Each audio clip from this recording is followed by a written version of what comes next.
படப்பிடிப்பின் போதுதான் முதல் முறையாக நாங்கள் பீட்சா சாப்பிட்டோம் என்று காக்கா முட்டை படத்தில் நடித்த ரமேஷ் மற்றும் விக்னேஷ் தெரிவித்துள்ளனர். மணிகண்டன் இயக்கிய காக்கா முட்டை படத்தில் சின்ன காக்கா முட்டையாக நடித்தவர் ரமேஷ், பெரிய காக்கா முட்டையாக நடித்தவர் விக்னேஷ். ஒரு பீட்சா சாப்பிட சேரி சிறுவர்கள் இத்தனை கஷ்டப்பட வேண்டியுள்ளதா என்றுதான் படத்தை பார்ப்பவர்களுக்கு தோன்றுகிறது.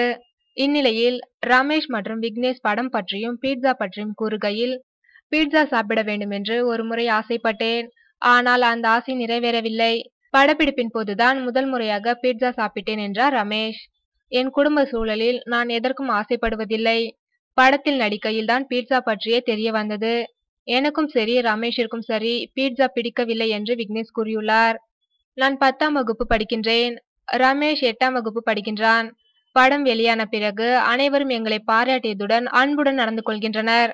நான் காசிமேட்டில் குடும்பத்துடன் வசிக்கின்றேன். என் வீட்டில் 15 பேர் உள்ளனர்.